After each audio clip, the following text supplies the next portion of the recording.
I trusted him with my soul. He said God told him I was his wife. And I believed him, until the night I found out what he was really doing behind the altar. If you've ever trusted the wrong person, stay with me. This story might save you from making the same mistake I did. My name is Michelle, and I was 23 when this happened. I wasn't the kind of girl who fell easily. I grew up in a strict Christian home where my mother taught me that church was safety, and pastors were men of God who could never lead you astray. I believed that with everything in me. I was a worship leader at Grace Fountain Ministry. Every Sunday I stood on that stage and sang like my life depended on it, because in a way it did. Music was the only place I felt seen. And he saw me. Pastor Daniel was 31, tall, soft-spoken, the kind of man who quoted scripture like poetry and prayed over you like you mattered. He wasn't married, and everyone in church had been whispering about it for years. Such a good man, they'd say. He just needs the right woman. I never thought that woman would be me. After service one Sunday, he asked me to help organize the church's upcoming conference. You have a gift for coordination, he said. Smiling that warm smile that made everyone feel special, I said yes immediately. Of course I did. The planning meetings were always in his office. Just the two of us, door slightly open. Everything seemingly appropriate. We'd discuss venues, speakers, budgets. But somewhere between the spreadsheets and prayer sessions, our conversations became personal. He told me about his loneliness, how the weight of shepherding 1,000 souls left him exhausted, how his previous relationship had ended, because she didn't understand the calling, how rare it was to find someone who truly loved God the way I did. I listened, I comforted, I prayed with him. You're different, he told me, one evening, his hand resting on mine just a second too long. You understand me. My heart raced, not with fear, with hope, with the intoxicating feeling of being chosen by someone everyone else admired. The meetings grew longer. The door closed more often. He started texting me late at night, scripture verses at first, then thinking of you, then I can't stop thinking about you. I was floating. I told my best friend, Sandra, that I thought Pastor Daniel was interested in me. She looked worried but didn't say much. I brushed it off. She didn't understand. She wasn't spiritual enough to see what God was doing. 3 months in, he said it. We were alone in his car after a leadership meeting. I believe God showed me you're my wife. I froze, then melted, then cried tears of joy.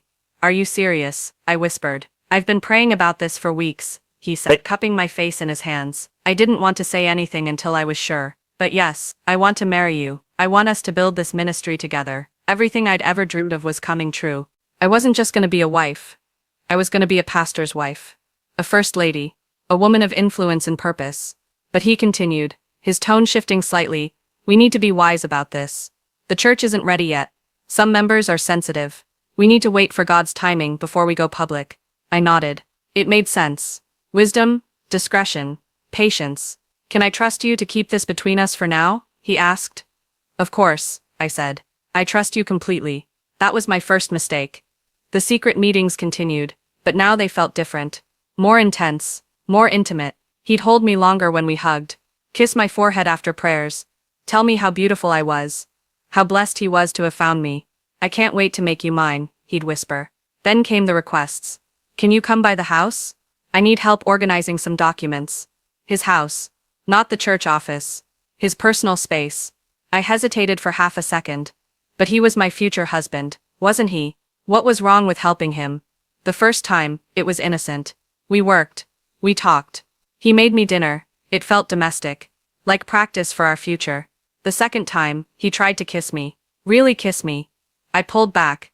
Pastor, I don't think we should. We're getting married, he said softly, hurt flashing in his eyes. Don't you trust me? Don't you love me? I did. I loved him so much it scared me. I just want to honor God, I said. My voice shaking. He sighed, pulled me close. You're right. I'm sorry. You're so pure, so precious.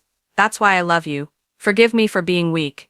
I forgave him. How could I not? But the pressure didn't stop. Every private moment became a negotiation between his desires and my boundaries.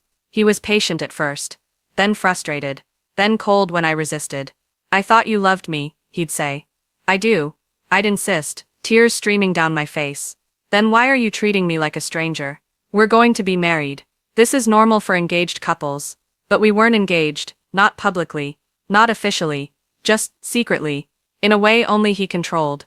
Still, I gave in, piece by piece, touch by touch, convincing myself that this was love, that this was commitment, that God wouldn't let his servant lead me astray. 6 months passed. No public announcement. No ring. No meeting with my parents. Just secrets and excuses. Soon he'd say, whenever I asked, trust God's timing. Then one Sunday, I saw him laughing with a young woman after service. She was new to the church, beautiful, confident, well-dressed. He introduced her to the elders as a special guest, and announced she'd be joining the leadership team. Something in my chest tightened. That evening I asked him about her. Sister Grace, he said, casually, she's a blessing to the ministry. Very gifted. Why? I don't know. The way you looked at her, he laughed. Actually laughed. Are you jealous? Babe, relax. You're my queen. She's just a member. I wanted to believe him, but something felt wrong. 2 weeks later, Sandra called me, her voice shaking. I need to tell you something, and you're going to hate me for it. What is it? I saw Pastor Daniel at a restaurant with that Grace woman. My heart dropped. So, they're probably discussing ministry. They were holding hands, she interrupted, and he kissed her. I saw it. The room spun. You're lying, I whispered. I wish I was, she said, crying now. I'm so sorry, I wanted to tell you sooner, but I didn't have proof. But I saw them. I'm not making this up. I hung up, grabbed my phone, called him. No answer. Texted him. Nothing. Called again. Again. Finally, at 11 p.m., he responded. In a meeting. We'll call you tomorrow. I didn't sleep that night. I stared at the ceiling, replaying every moment, every promise, every soon. The next day, I went to the church unannounced. Found him in his office, with her. They weren't touching, but the way they looked at each other. I knew that look, because he used to look at me that way. Can we talk? I said, my voice cold. Alone. Grace excused herself, smiling politely, like she had no idea she was sitting in my place. The moment the door closed, I exploded. What is this? What is she? He didn't even flinch. She's a member of this church, and you need to calm down. Calm down. You promised to marry me. You told me I was your wife. My voice broke. You took everything from me. He stood up slowly, his expression hardening in a way I'd never seen before. I never promised you anything official, he said quietly. I said I was praying about it. That's not the same as a proposal. I felt like I'd been slapped. You said God showed you. I said I believed God was showing me. But things change. People change. God's direction changes. So what was I? I choked out. What were these past months? He looked at me. Really looked at me. And I saw it. The mask had fallen. There was no warmth. No love. Just indifference. You were a companion, he said. And I appreciated you. But I've realized Grace is better suited for the vision God has given me. She's educated, connected, mature. She can help me build what I'm called to build. Every word was a knife. You used me, I whispered. I didn't use you. You gave yourself willingly. Don't rewrite history now that things didn't go your way. I don't remember leaving his office.